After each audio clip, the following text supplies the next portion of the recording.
প্রিয় শিক্ষার্থীরা, আমরা গত পাঠে একটি ত্রিভুজ কিভাবে অঙ্কন করা যায় এবং ত্রিভুজ অঙ্কনের বিভিন্ন উপকরণ সম্পর্কে জেনেছি।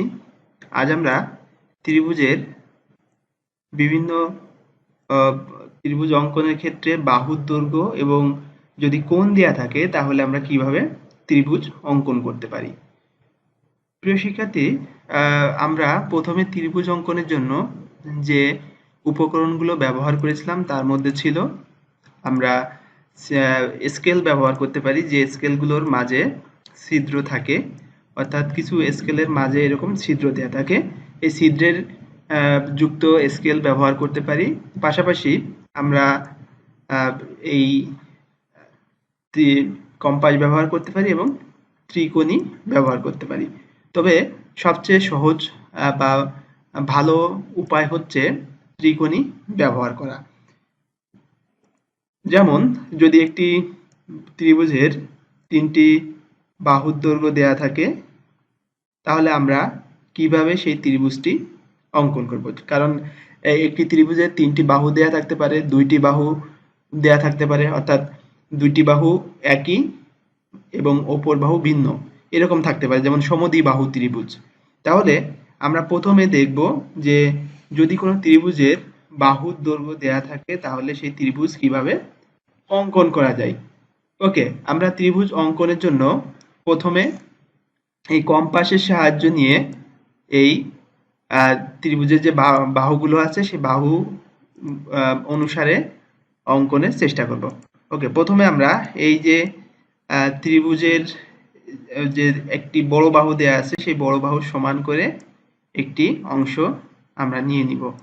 ওকে, আমরা এই সমান করে একটা অংশ নিয়ে নিলাম, অথবা আমরা এটাকে কি করতে পারি, এই বাহুর সমান একটা বাহু আগে এখানে এঁকে নিতে পারি। তাহলে আমরা এখানে দেখতে পাচ্ছি যে এই বাহুর দৈর্ঘ্য হচ্ছে তোমার 4.8। তাহলে আমরা এই 4.8 যে বাহুর দৈর্ঘ্য রয়েছে সেই বাহুর দৈর্ঘ্য বিশিষ্ট একটি বাহু অঙ্কন করতে পারি। আমরা এখানে একটি বাহু আগে অঙ্কন করে নেব।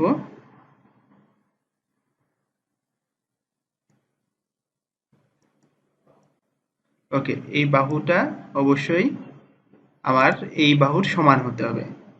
এটা অঙ্কনের জন্য আমরা যে পদ্ধতি রয়েছে এই কম্পাসের সাহায্যে মেপে এঁকে নিতে পারি। ওকে, যেহেতু আমার এখানে একটু বাহুর দৈর্ঘ্য বেশি আছে তার মানে আমি এটাকে ধরে নিলাম 4.9। তাহলে এই 4.9 সেন্টিমিটার বাহু বিশিষ্ট একটি, আর অপর দুই বাহুর দৈর্ঘ্য আমার জানা নাই, এটা যে কোনো পরিমাপের হতে পারে। সেক্ষেত্রে আমাদের কি করতে হবে, এই বাহুর দৈর্ঘ্যের সমান দৈর্ঘ্য বিশিষ্ট একটি ত্রিভুজ অঙ্কন করতে হবে। তাহলে আমরা প্রথমে যদি এই বাহুর দৈর্ঘ্য পরিমাপ করতে চাই, ওকে, আমাদের আগে বাহুর দৈর্ঘ্যগুলো নিতে হবে। যেমন আমি এখানে এই বাহুর দৈর্ঘ্যের সমান করে নিয়ে এখান থেকে কম্পাসটি নিয়ে এখানে বসাবো। বসানোর পর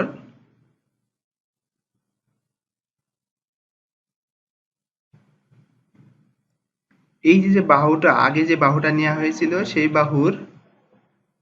বাহুর এখানে একটি একই পাশে একটি বৃত্তচাপ আঁকবো। এটা একটা বৃত্তচাপ। আবার এই কম্পাসটিকে এখান থেকে সরিয়ে নিয়ে একইভাবে দ্বিতীয় যে বাহুটা আছে সেই বাহুর সমান দৈর্ঘ্য নিয়ে আরেকটি আমি এই বাহুর সমান দৈর্ঘ্য নেওয়ার জন্য এর উপরে রাখলাম, এরপর এটিকে একটু বড় করে দেব। ওকে, তাহলে আমি এই যে দ্বিতীয় যে বাহুটা ছিল, আমি যদি এই বাহুগুলোর নাম দিই, আমি এখনই নাম দিব না, আগে এটা অঙ্কন শেষ করে তারপর নাম দিব। ওকে, আমি এই যে অপর প্রান্ত ছিল সেই প্রান্তে রাখলাম, রাখার পর এটাকে ঘুরিয়ে ওকে এই পাশে নিয়ে আসলাম। এখন যদি আমি একটি বৃত্তচাপ অঙ্কন করি তাহলে দেখছি যে এই দুটো বৃত্তচাপ পরস্পরকে স্পর্শ করছে না, তাহলে আমাকে এই বৃত্তচাপটাকে আর একটু বড় করতে হবে। ওকে, আমি এটাকে একটু বড় করে দিব। তার আগে আমার এই আগের মতোই এই বিন্দুতে বসাতে হবে।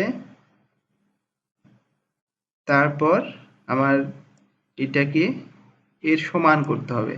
এর সমান করার জন্য আমরা এটাকে একটু সরিয়ে দিব।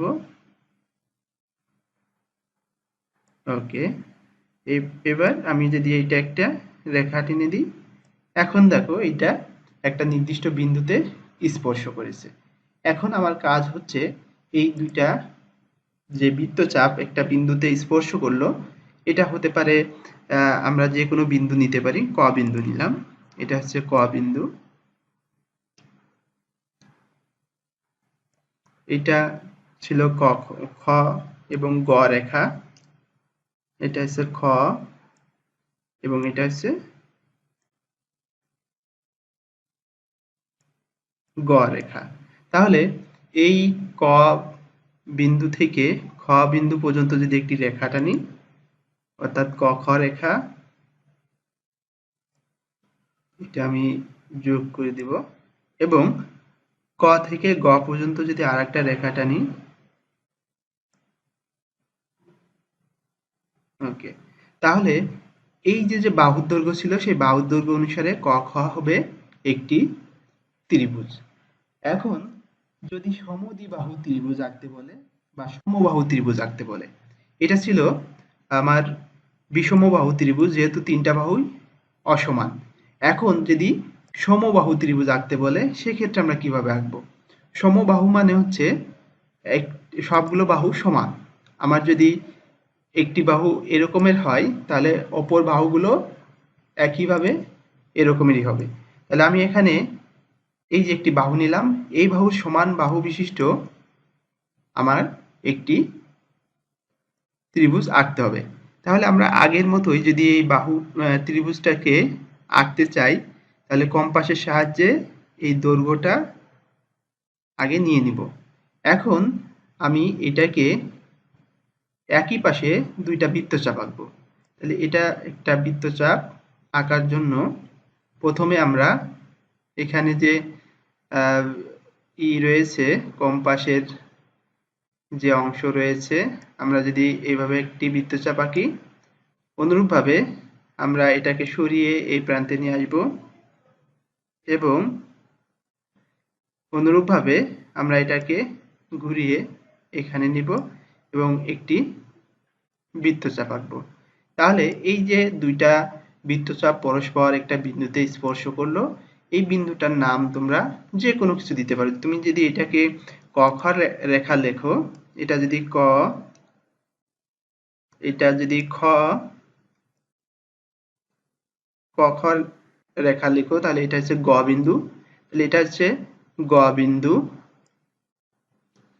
এখন এই ক গ এবং খ গ যদি আমরা যোগ করে দিই, তাহলে এই বাহু সমান বাহু বিশিষ্ট একটি ত্রিভুজ অঙ্কিত হলো।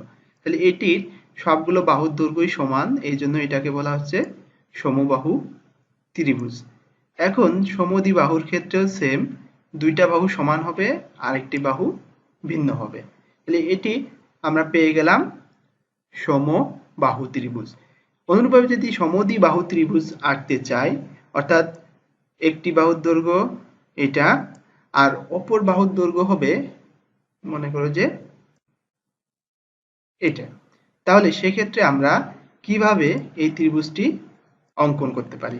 তাহলে আমরা যদি এই বড় বাহুটাকে ভূমি সমান্তরাল রাখি এবং এই ছোট বাহুটাকে আমরা উপরের দিকে লিখি, সেক্ষেত্রে আমরা পেয়ে যাব আমাদের এই বাহু সমান বাহু বিশিষ্ট দুইটি বাহু অঙ্কন করতে হবে। যেহেতু ত্রিভুজের তিনটা বাহু থাকে, সো আমরা এটাকে সমান করে নেব।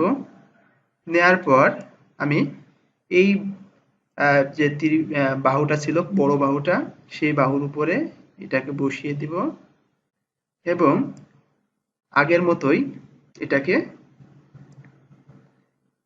এই রেখার একই পাশে দুইটা বৃত্তচাপ আঁকবো।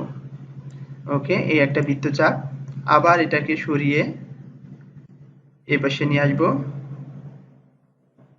এবং এ পাশ থেকেও সেম আরেকটি বৃত্তচাপ আঁকবো। তাহলে এই যে দুইটি বৃত্তচাপ একটি বিন্দুতে স্পর্শ করলো, সেই বিন্দু আমরা যে কোনো নাম দিতে পারি। আমি বারবার করে বলছি, এখানে আমাদের লেখার জন্য কোনো বাধ্যবাধকতা নেই যে আমি এখানে ক দিলে ভুল হবে বা এখানে খ দিলে ভুল হবে। আমরা যে কোনো নাম দিতে পারি। এটা আমরা যে বিন্দুতে মিলিত হলো সেই বিন্দুটা হচ্ছে ক বিন্দু, আর এখানে যে বিন্দুটা ছিল সেটা হচ্ছে খ বিন্দু। ওকে, এবং এখানে যে বিন্দুটা সেই বিন্দুটা হচ্ছে গ বিন্দু। এখন আমি যদি এই ক খ যোগ করে দিই এবং ক গ যোগ করে দিই, তাহলে আমার সমদ্বিবাহু ত্রিভুজ অঙ্কিত হবে। ওকে, আমরা যদি এখানে যোগ করে দিই, আমরা এদিক থেকে যোগ করি।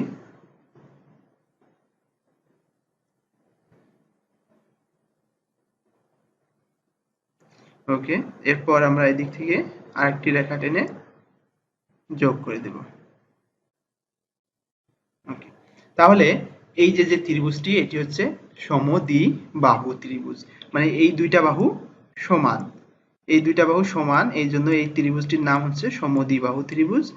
আর এই ত্রিভুজের তিনটা বাহুই সমান, এই বাহু, এই বাহু এবং এই বাহু, এই তিনটা বাহু সমান, এই জন্য এটাকে বলা হচ্ছে সমবাহু ত্রিভুজ। একটা মজার বিষয় হচ্ছে এই যে সমবাহু ত্রিভুজের প্রত্যেকটি কোণও সমান। যেহেতু এখানে আমরা দেখছি যে বাহুগুলো সমান, কোনো ত্রিভুজের যদি বাহুগুলো সমান হয় তাহলে কোণগুলো সমান হবে। এটা হচ্ছে ত্রিভুজের একটি বৈশিষ্ট্য। তাহলে আমরা জানি ত্রিভুজের তিন কোণের সমষ্টি 180 ডিগ্রি। তাহলে 180 কে যদি আমরা 3 ভাগ করি, 180 কে যদি আমরা 3 ভাগ করি তাহলে পেয়ে যাব 60 ডিগ্রি। মানে 180 কে 3 ভাগ করলে হয় 60, 3 ভাগ করলে পাবো হচ্ছে 60 ডিগ্রি। তাহলে এই যে সমবাহু ত্রিভুজের প্রত্যেকটি কোণ হচ্ছে 60 ডিগ্রি। ঠিক আছে, এই সমবাহু ত্রিভুজের প্রত্যেকটি কোণ হচ্ছে 60 ডিগ্রি। এ কোণও 60 ডিগ্রি, এ কোণটাও 60 ডিগ্রি। কিন্তু সমবাহু বা সমদ্বিবাহু এবং বিষমবাহু ত্রিভুজের ক্ষেত্রে এই কোণের পার্থক্য রয়েছে। ওকে প্রিয় শিক্ষার্থীরা, তোমরা কিভাবে একটি ত্রিভুজ আঁকা যায় যদি বাহুর দৈর্ঘ্য দেওয়া থাকে, তাহলে কিভাবে একটি ত্রিভুজ আঁকা যায় সেটা তোমরা বাসায় ভালোভাবে প্র্যাকটিস করবে। আশা করি সকলে অনেক সুন্দরভাবে কম্পাস এবং স্কেলের সাহায্যে ত্রিভুজ আঁকতে পারবে। আজকে এই পর্যন্তই। সকলে ভালো থেকো, সুস্থ থেকো, আবারও দেখা হবে। বাই।